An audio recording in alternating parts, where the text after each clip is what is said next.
Hey everybody and welcome back to Semi Stories.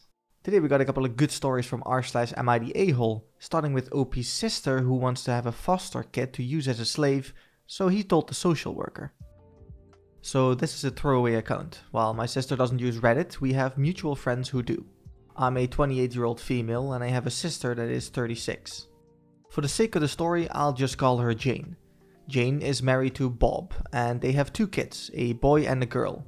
My niece and nephew are wonderful kids and no trouble at all. They fight as siblings do, but nothing big. I love them. Now, for about 2 years, I did live with my sister. It was a miserable time that affected our relationship. She saw me as free labor, money, and babysitting. Even when I managed to get a small part-time job, she demanded I hand over nearly half my pay or get out. It was hell, and she took complete advantage of me. I moved out as soon as I could and we have little contact outside of family gatherings. Now, after I moved out, she started complaining how she has no help with the kids and never gets a break. I babysit sometimes, but I've made it clear, just cause I'm off work doesn't mean I want an 8-hour day with my niece and nephew. Anyway, she started talking about how she wants to foster a kid. Not a kid, but a teenager. I pressured her for more info on this. She wants to adopt a teenager so that she has a live-in babysitter for her kids. This is her logic. I want a kid around 16 or 17. You know, someone who may have been in the system for a while. They can share a room with your nephew. She only has 3-bedroom house.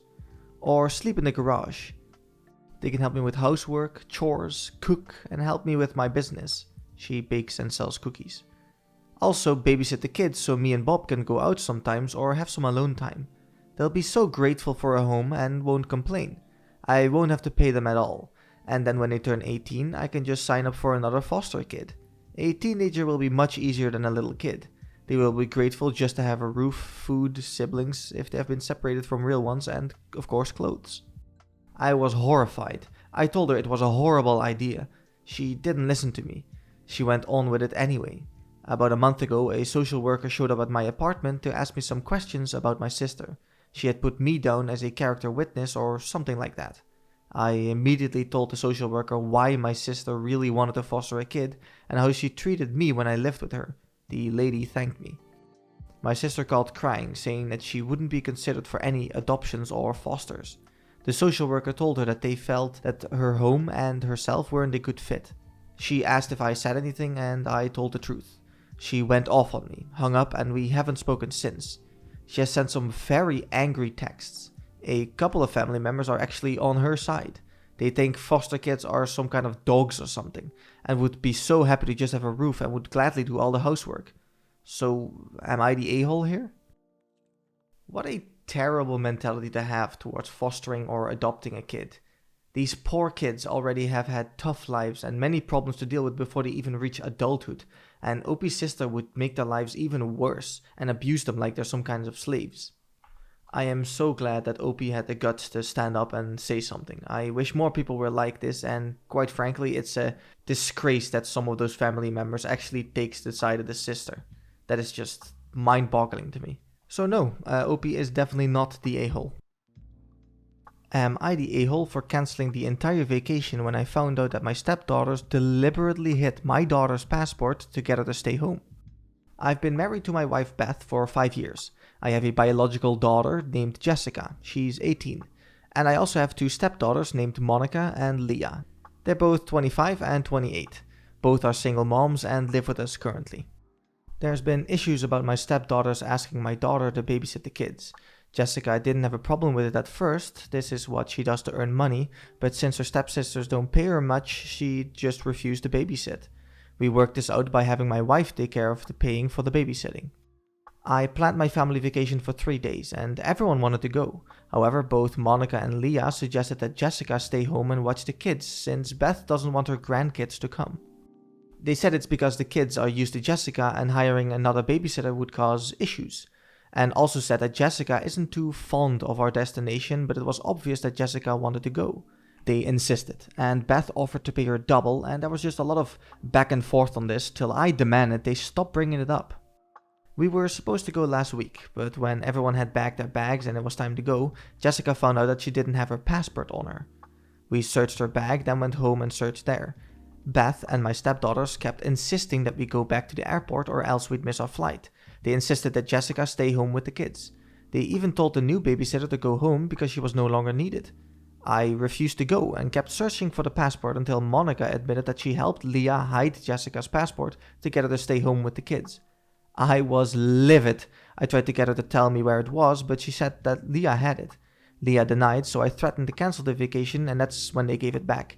I decided to actually cancel the vacation and blew up at the both of them and berated them. They stayed upstairs for a while, and Beth refused to speak to me and said that I punished my stepdaughters for worrying about their kids and wanting them to stay with someone they know. I got told I overreacted and ruined the trip for everybody. I'm editing this to mention that kicking out my stepdaughters isn't possible since my wife co-owns the house that we currently live in. I am definitely with the dad on this one. I think that the sisters should have stayed home while Jessica got to go out on a fun trip with her dad instead. If the mom was in on it, leave her at home too. Leeching off the parents in such a way and then disrespecting your stepsister like this is inexcusable, and I'm not surprised that they're single. Am I the a-hole for giving guardianship of my son to my aunt over my mother after I die of terminal cancer? I, 21 male, have a son who just turned 1. His mother was my girlfriend who died in labor along with the other baby she was carrying. I was diagnosed with terminal cancer 3 months ago and I don't have very long left, 2 months at most. I've accepted that I'm going to die, but now I have to think about what's best for my son. I had to decide who my boy would go to, and I thought my mother, 55, naturally. But then I started to think of her situation, as my older brother, 29, lives with her along with his 5 kids, all aged under 5. And I decided not to, as mom works and my brother, to be honest, isn't really raising his kids, more dragging them up and can be neglectful. I wasn't going to put my son in that environment as I want someone to actually care for him. So I then thought of my aunt, 33, on my dad's side. She is a good mother and her husband a good father to their 3 girls, and I know they could provide for my son. I asked them and they agreed. My mother, however, found out that I wasn't leaving my son with her, and she got angry with me, that she's losing me and now is losing her grandson as well. I gave her my reasons and that she realistically can't raise him while she's basically raising a man-child and his kids.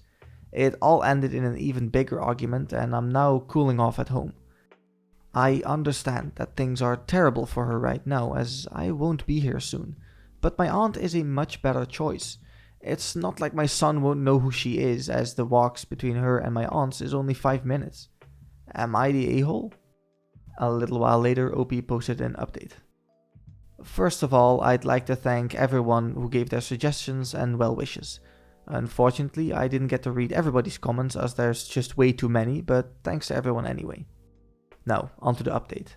I gave my mother a few days to calm herself down before speaking to her again. She eventually came around. She recognizes that it's not optimal for my son to stay with her and that he would be better with my aunt. She knows that my brother is a slob and is giving him a good kick up the arse to get his life together and stuff. I have spoken to a lawyer who has helped me with a lot of things, including my son getting legally adopted by my aunt and my husband. He will be staying with me until I pass. As a lot of you suggested, I made recordings and videos of myself to give him advice for his milestones. For example, when he loses his first tooth, turning the ages 10, 13, 16, 18, 21, his first girlfriend, or boyfriend if he likes, I've made a video in case he's in any way LGBT+, leaving secondary school, going uni, getting married, or if he has any kids.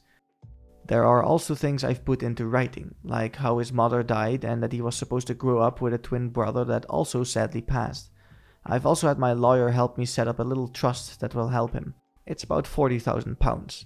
From my girlfriend's father when he died, she put the money in a joint bank account that I have got when she passed. In case he needs help with university or decides to go traveling. All I have to do now is enjoy the time I have left with him.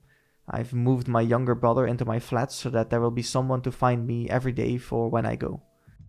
When I'm gone, I can at least be comforted by the fact that the son I love so much is being taken care of, and that I will see the girl I love again, and our other angel that I never got to meet.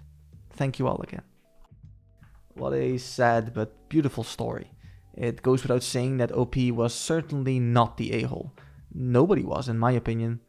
In a post made by the younger brother, he stated that OP did pass away a couple months later, And all I can hope for is that his son grows to be a memory of all OP and his girlfriend inspired to be when they were still alive, and that the whole family has something invaluable now to remember him by. If you guys liked the video, be sure to let me know by liking and subscribing to the channel, and I will see you in the next one. See ya!